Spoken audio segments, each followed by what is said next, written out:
안녕하세요. 오늘 8월 4일 수요일 3시 19분을 지나가고 있는 시점이 되겠고요. 이수앱 지수를 함께 살펴볼 AP투자연구소의 이세훈 전략 팀장입니다. 오늘 2.75%의 상승 흐름들을 보여주고 있는 모습이 되겠는데요. 이수앱 지수는 이수그룹의 계열사가 되겠고 바이오 의약품의 연구 개발 사업을 주력으로 하고 있습니다. 신약 연구 개발 이런 거 한다라고 보시면 될 것 같아요. 신약 물질이나 이런 것들 임상 통해서 만들어내는 그런 이제 사업을 하고 있는데, 지난 2월달, 3월달, 4월달에 주가나 이런 부분들이 좀 상승을 했었던 부분들은 코로나19 백신을 위탁 생산한다라는 그런 컨소시엄에 포함됐다라는 소식이 전해지면서 급등이 나왔습니다. 바로 러시아 스푸트니크 V 백신을 국내에서 생산하는 그 컨소시엄에 이수앱 지수가 포함이 되어 있고, 여기서 이제 원액을 생산한다라고 하죠.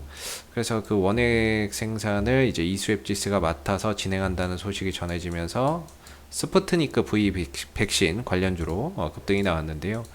이 스푸트니크 V 백신의 코로나 예방 효과가 90%가 넘는다라고 합니다. 90%가 넘는다라고 하고, 그리고 일전에도 지금 이제 전 세계적으로 보면 코로나 확진자가 줄어들질 않고 있어요. 왜 그렇습니까? 변이 바이러스 때문이죠. 그 변이 바이러스 중에서 가장 독한 놈이 델타 변이 바이러스가 되겠는데, 이 델타 변이 바이러스를 못 잡아내니까 또 전 세계적으로 확진자가 급증하고 있어요. 근데 러시아의 스푸트니크 V 백신이 있죠. 그게 지금 이 델타 변이 바이러스의 예방 효과가 90% 정도 있다라고 지난번에 얘기가 나왔거든요. 근데 그게 오늘 또 나왔어요. 90% 정도 예방 효과가 있다라는 얘기가 러시아 당국으로부터 또 이제 이야기가 나왔는데, 한번 보시게 되면은 러시아 쪽에서 이제 스푸트니크 V 백신, 자국 백신이 델타 변이에 90% 이상의 예방 효과가 있다라고 합니다. 이걸 뭐 믿어야 될지 말아야 될지 모르겠는데, 이게 만약에 효과가 있으면 주가는 이건 뭐 거의 날아가야 되는 거 아닙니까?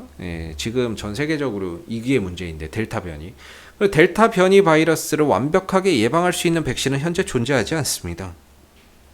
뭐 화이자나 아스트라제네카, 뭐 모더나 뭐 이런 것들이 있지만, 실질적으로 델타 변이 바이러스를 완전하게 예방할 수 있는 백신은 현재까지는 존재하지 않습니다. 근데 90%면 이거 대박 아니에요? 이거 가야 되는 건데. 근데 오히려 주가나 이런 부분들이 좀 단발성 상승으로 좀 그치고 있는 모습입니다. 그리고 우리나라에서 처음으로 지금 델타 플러스 변이 바이러스도 발생이 되고 있다고 하죠. 근데 이 스푸트니크 V 백신이 델타 변이 바이러스에다가 델타 플러스 변이 바이러스에도 90% 이상의 효과가 있다고 해요. 이러면 이거 스푸트니크 맞아야 되는 거 아닙니까? 이거 빨리 그 승인해주고. 근데 이거 뭐 알 길이 없는 거죠. 뭐 알 길이 없는데, 일단은 뭐 그렇다고 하니까 주가는 항상 뭡니까? 기대감에 먼저 주가가 반응을 하는 게 맞거든요. 그리고 이제 뭐 재료가 딱 나오면 소멸되거나 이런 경우가 많은데, 기대감이나 이런 것들을 심어줄 수 있는 좋은 뉴스임에도 불구하고 주가나 이런 부분들이 크게 뭐 반응을 좀 보이지 못하고 있는 거는, 제가 봤을 때는 좀 기술적인 그런 부분에 있어서의 어떤 문제가 좀 있다, 이렇게 볼 수 있어요. 일단 방향의 문제인데, 이 시기에는 잘 보시면은 주가가 정배열로 돌려놓고 우상향하는 흐름이기 때문에 호재가 붙어서 계속해서 갈 수 있었다면, 저는 이 호재가 사라지지 않았다라고 보거든요. 스푸트니크 V 백신 우리나라에서 생산할 거고, 거기에 이수앱 지수가 여전히 원액 생산을 할 거고, 7월 달에 시 생산하고 올해 이제 하반기부터 본격 생산이 되면서 이제 백신 공급이 될 텐데, 여기하고 달라진 거는 없어요. 내용적인 측면에서. 그럼 뭐가 달라졌느냐?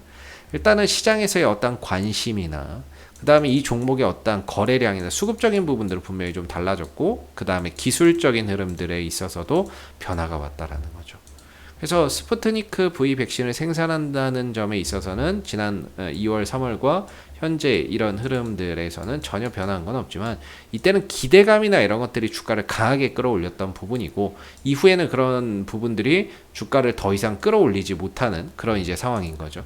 그러니까 여기서는 뭐가 나와야 되냐면, 진짜 스푸트니크 V 백신이 많이 팔려가지고 실적이나 이런 것들이 좀 긍정적으로 좋게 나오는 부분들, 그게 아니라고 한다면 다른 백신에 비해서 스푸트니크 V 백신이 월등히 효능이 좋아야 돼요. 그래서 이걸 안 쓰고는 코로나19를 잡을 수 없게끔, 코로나19나 이런 것들에 대한 완벽한 예방이 좀 불가능한 상황이 오게끔, 이거 아니면 안 되게끔 해야 되는데, 사실 지금 이 분위기로만 가면은 이거밖에 없는 거 아닙니까? 이거밖에 없는데 90% 이상 예방 효과면 전 세계가 이거 맞아야죠. 근데 이제 뭐 알 길이 없어요. 사실 뭐 백신이라고 하는 거, 이거 뭐 치료제라고 하는 건 저도 뭐 사실 잘 모르겠습니다. 뭐 백신이 효과가 있다라고 하는데 뭐 돌파 감염도 나오고 하는 거 보니까 이건 뭐 맞아야 되는 건지 안 맞아야 되는 건지 참 헷갈리기는 하는데요. 어찌됐든 이 델타 변이 바이러스의 효과가 있다라는 그런 이제 이야기는 계속해서 나오고 있으니까 이 스푸트니크 V 백신에 대한 향후 어떤 이런 긍정적인 부분들 우리가 좀 기대해 볼 수 있는 게 아닌가 싶은데, 이 스웹지스의 방향이 너무 아쉽습니다. 방향이 하락 추세예요. 이렇게 하락 국면입니다. 이렇게 가니까 주가나 이런 부분들이 호재가 있어도 반응이 좀 제한적일 수밖에 없는 거예요. 이때는 상승으로 가고 있었기 때문에 탄력이 굉장히 좋게 갔다면, 지금 하락으로 가고 있기 때문에 호재가 나와도 강하게 반응을 보이기가 상당히 어려운 그런 이제 흐름인 거죠. 그러면은 방법은 하나예요. 거래량이 빵 터져가지고 이 흐름을 벗어나야 돼요. 근데 이게 현실적으로 불가능하면 시간과 과정을 통해서 이 흐름에서 벗어나는 수밖에 없거든요. 시간이 많이 걸려요. 방향 전환이 일단은 필요해요. 방향 전환. 추세 전환이라고 하죠. 추세 전환이나 이런 부분들을 빨리 만들어 놔야 된다. 근데 그게 여의치가 않은 상황이에요. 그러다 보니까 개인적으로는 이수 앱지스나 이런 종목들을 현재로서는 좀 단기 트레이딩으로 밖에는 바라볼 수가 없다. 저는 이런 생각을 좀 가지고 있거든요. 단 이제 추세가 전환되고 나면 그때는 좀 전략을 바꿔볼 수 있지만, 현재로서는 하방 국면으로 가고 있기 때문에 이슈가 있을 때마다 어떤 단기 트레이딩 관점으로 조금 풀어가는 게 바람직하지 않을까 싶습니다. 제가 예전에도 몇 번 이 종목에 대한 리뷰 영상을 찍었지만, 사실 이 종목은 지금 시장에서 전혀 관심이 없습니다. 사람들이 안 쳐다봅니다. 어떻게 아냐고요? 첫 번째는 조회수가 안 나와요. 올려놓으면 조회수가 안 나옵니다. 두 번째는 뭐냐면요, 거래량이 없어요. 거래량이 없다는 건 뭡니까? 관심이 없다는 거예요. 사람들이 사고팔고를 안 한다는 거죠. 팔더라도 제한적인 물량인 거죠. 그러다 보니까 뭐 계속해서 관심을 다시 가져올 때까지는 계속해서 이런 지지부진한 흐름들이 나올 수밖에 없는 그런 상황이죠. 물론 이 이수앱지스가 따로 연구 개발하고 있는 신약 후보 물질이나 이런 것들, 또는 기술 이전이나 이런 것들도 추진하고 있는 부분들 다양하게 있습니다. 임상이나 이런 것들, 뭐 항체 표적 항암제나 이런 것들도 임상이나 이런 것들 추진하는 것도 있고, 미 FDA에 뭐 임상 신청서 낸 것도 있고요. 물론 그런 것들이 지금 더해진다라고 하면 주가를 강하게 끌어올릴 수는 있겠죠. 근데 그게 언제 또 발표가 될지, 어떻게 또 이야기가 나올지, 또 그 시점을 또 가늠하는 것도 사실 쉽지는 않은 것 같습니다. 그래서 결국에는 이수앱지스가 어느 정도 이 하락을 좀 마무리하고 옆으로 횡보를 하면서 바닥을 좀 빨리 다져줘야 된다, 이렇게 생각이 드는데, 아직까지는 그런 모습이 나오지 못해서 좀 아쉬운 것 같고요. 저는 개인적으로는 이 RSI 상대 강도 지수, 지금은 볼 게 없어요. 어차피 이평선 지지도 못 받고 있는 상황이고 다 그런 상황이기 때문에, RSI 30m로 떨어지면 과매도 영역이기 때문에 이 구간을 기점으로 반등이나 이런 것들을 만들어낼 수 있다, 저는 이렇게 생각을 하고 있거든요. 그래서 이번에 하락에서 RSI가 30m로 떨어지게 되면서 전체적으로 이 구간이 하나의 바닥에 대한 어떤 기준이 될 수 있는, 물론 단기 바닥이겠죠. 단기 바닥에 대한 어떤 기준이 될 수 있는 구간이 되고 있습니다. 저는 그거를 이제 한 13,000원대 전후다라고 보고 있거든요. 이 13,000원대 정도를 전후로 어느 정도 바닥에 대한 그런 이제 하나의 기준점이 좀 만들어지고 있는 게 아닌가라는 생각을 갖고 있습니다. 그리고 이 13,000원대 보시면 굉장히 매매 공방이 치열했죠. 이전에 올라가고 지지받고 반등 주고 지지받고 무너지고 나서 다시 올라오려고 하니까 진짜 돌파가 안 되는 이런 자리. 그렇기 때문에 이 13,000원 자리가 큰 흐름에서 봤을 때는 쉽게 무너질 자리는 아니지 않느냐, 이런 생각도 또 드는 부분이 되겠고요. 그리고 이 구간을 좀 지켰으면 좋겠네요. 여기 무너지면 진짜 한 11,000원대나 만원대까지는 그냥 흘러내릴 수도 있을 것 같아서, 이 매물대가 지금 여기가 제일 두껍거든요. 이 구간인데 이 13,000원대 위에서 좀 최대한 놀면서 그래도 반등을 좀 가져갔으면 좋겠는데, 이거 무너지면 순식간에 진짜 한 10,000원대나 그런 자리까지 내려올 수도 있을 것 같아요. 그래서 지금 구간에서 어떻게든 좀 발판을 계속해서 마련을 해 가야 된다라고 생각이 들고, 이 구간을 기점으로 좀 추세를 전환을 해야 주가나 이런 부분들이 좀 탄력 있고 움직임이나 이런 것들을 강하게 좀 줄 수 있고 가격 조정도 마무리될 수 있다라고 봅니다. 그래서 현재 구간에서는 저는 긍정적인 건 이거예요. 일단은 과매도 국면에서 바닥을 좀 찍어가는 기준이 만들어지고 있다는 점이 제가 보기에는 긍정적이고, 또 하나는 오늘 상승으로 인해서 5일선 위로 올라타면서 그동안 지난 7월달 한 달 보세요. 5일선 밑에서 맨날 주가가 그 밑에 형성됐죠. 5일선 밑에서만 형성됐거든요. 이러면 주가 답 없어요. 근데 그게 지금 5일선 위로 넘어서는 그런 부분들이 나왔다는 점에서 조정이 어느 정도 좀 진정되고 단기적인 방향 전환을 모색하고 있다는 게 저는 긍정적이라고 봐요. 그래서 여기서 이제 중요한 건 거래량이 좀 터지면서 슈팅을 줘야 되는데, 그러면서 추세 전환을 해야 되는데, 개인적으로 추세 전환까지는 힘들 거다라고 봅니다.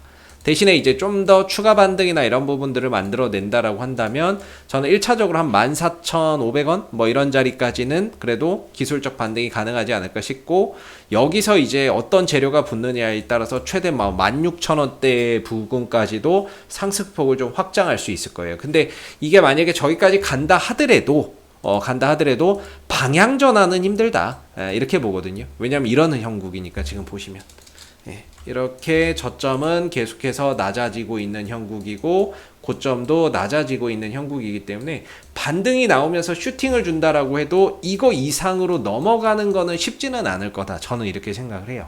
그래서 지금 구간에서는 13,000원을 하나의 어떤 기준점으로 생각하면서 반등 여부를 좀 체크를 계속해서 해보시면 좋겠고, 올라갈 때마다 어느 정도 이런 구간에 저항대가 있다라는 점을 감안해서 어느 정도 비중 조절이나 현금 확보나 이런 것들이 좀 필요하지 않을까라는 개인적인 좀 생각을 합니다. 그래서 사실 여기서 좋습니다, 장기 투자로 가셔야 됩니다, 이런 얘기는 저는 잘 못하겠고요.